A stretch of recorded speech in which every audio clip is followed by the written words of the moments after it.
he's trying to break in the hatch. Get out of here, you bitch. Really?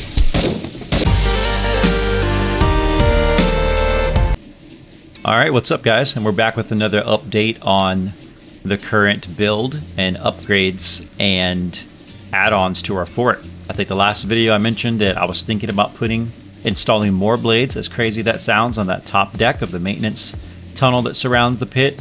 And I did it. I believe there's about 92 blades total. There's 11 per side in the pit, which makes 44, and there's more than that on the outside. So maybe you can do the math and figure it out. I lost count at some point, but it's about 92 blades total. But yeah, so we installed the blades on top of the maintenance wall where the zombies come up. Don't worry about the spikes that are damaged. I haven't repaired them after our last Horde night. But yeah, so everything's repaired. I'm not going to walk on it, obviously. This is a spot you're safe on.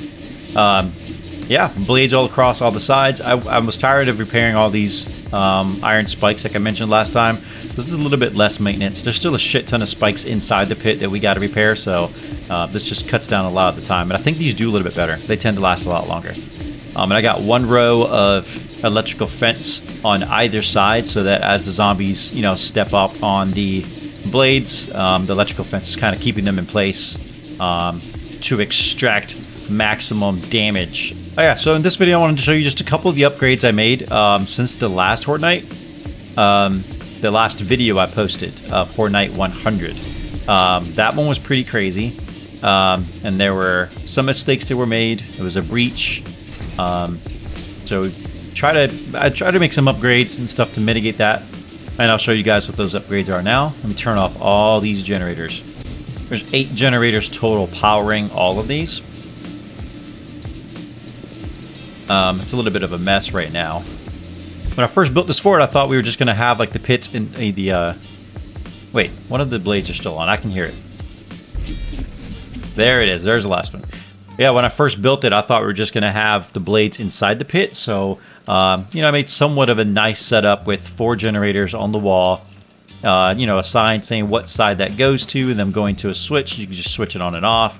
But once I added the blades on top of the maintenance walls, I didn't really have enough room to continue that little setup that I have. So I just did a, you know, rudimentary hooking up to a wiring relay and diverting it to where it needs to go. It's not as pretty as I would like it to be, but it's crazy functional and it works. The only pain in the ass is keeping all these generators fueled up. You can only run so many blades off of one generator because they consume, I think, 20 watts of power each. So I don't know if you saw it, but when I was turning these off, they were almost maxed out, like around 250 something. Yeah, so the Horde Night 100, the demons. I've been playing too much Doom.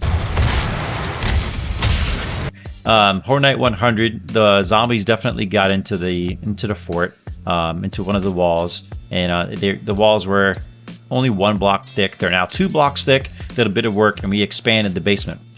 So before, when Little Red and I were down in here, we were having trouble getting around each other because there was this block here on the corner. Oh shit! Oh fuck! Yeah, I would get it. I would move from there. Yep, I've tried to.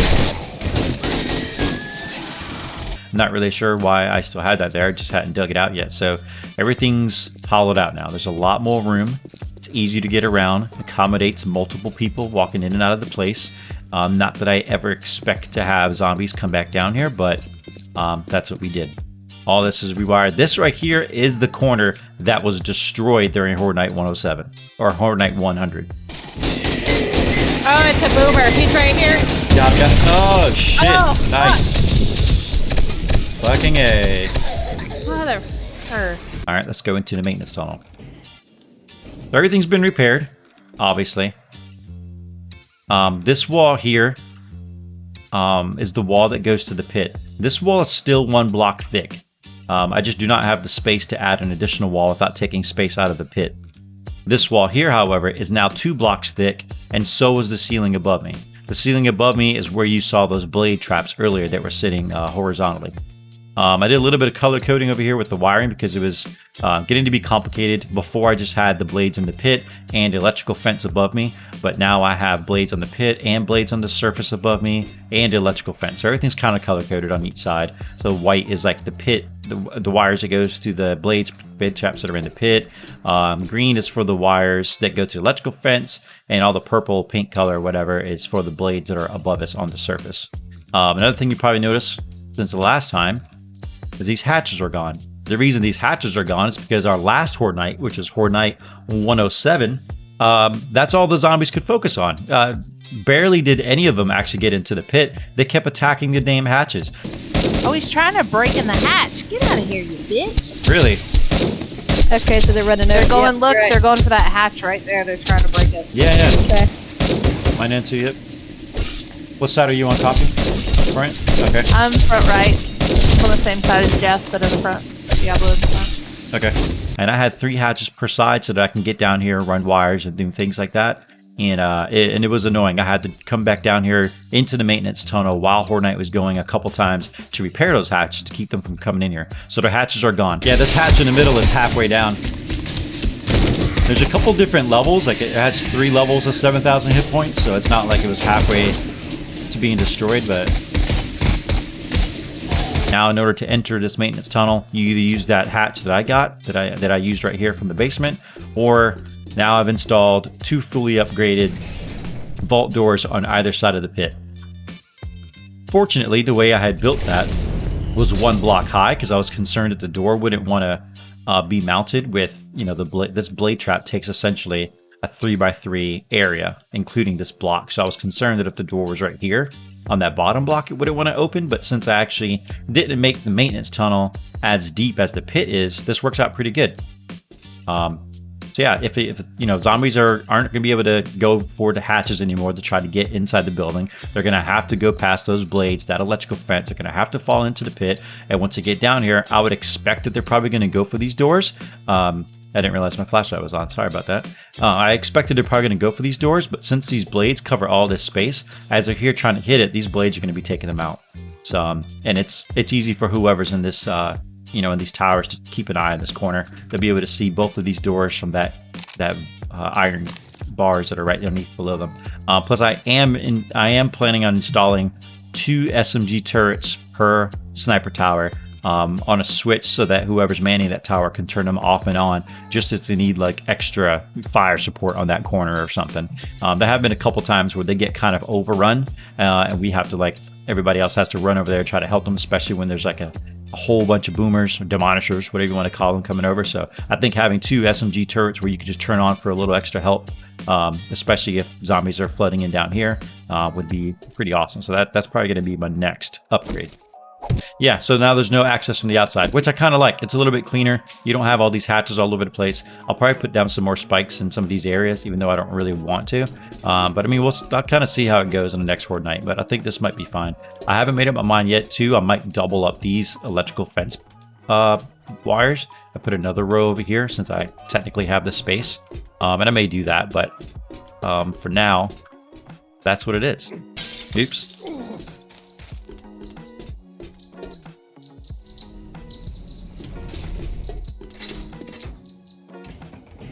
Adding those extra blades took an incredible amount of time because I had to figure out a way to get them up there where they would fit right, where they covered the most amount of space, and not to mention, of course, just the power usage. So having to get things rewired in here to set up another entire array of wires.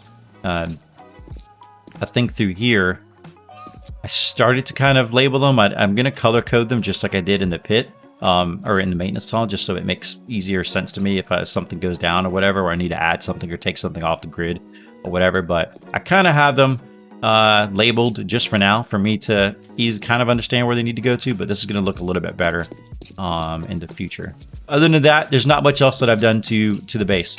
That was the big one, is putting those blades on that top deck, reinforcing the walls, doing all that. The other thing too is this wall, this exterior wall here.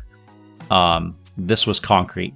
I've steel reinforced it, and that should add a little bit extra security. Horde Night's coming up. I think day 114 is the next Horde Night. And we will be streaming that on Twitch. As of right now, we're still planning on doing it on Saturday. This coming up Saturday on Twitch. So I'll put a link to that in the description below if you want to come check it out. Oh, another thing I did add, which I forgot to mention, was this. It had been a pain in the ass trying to, you know, see what's going on at the front gate if some zombies were coming up here. The way I had it set up before. So now I just added a simple little watchtower right above our drawbridge. So if zombies start coming from this way, you know, 3 people can technically be in a tower while one's kind of roaming around, watching the rest of the fort, making sure we're not being flanked from one of the other sides. So it's pretty nice. I'm gonna paint it because it kind of blends in with the wall. It's kind of a little difficult to see, but it's pretty neat. Well, all right, that's pretty much all I got for this video. Let me know what you think in the comments below. I've been getting some pretty good feedback lately, and I definitely really appreciate that. You know, drop a like, subscribe to the channel if you want to see more videos like this. And we'll continue doing a lot more 7 Days to Die videos. I'm going to start bringing in some other videos from some other games that I enjoy, but I think 7 Days to Die is definitely going to be here to stay for the foreseeable future, or unforeseeable future, whichever one means indefinitely, because I'm never going to stop playing this game. But don't forget that I do stream on Twitch. Saturdays are almost always 7 Days to Die videos, or excuse me, streams, and we try to get it timed so that there's a Horde Night on a Saturday. It doesn't always work, but we definitely try. And throughout the week, you know, 1 or 2 of the days throughout the week, I'm usually streaming. Not always 7 Days to Die. Sometimes I play some Phasmophobia, things like that. But again, thanks for watching. Hope you enjoyed it. Cheers, and enjoy the rest of your day.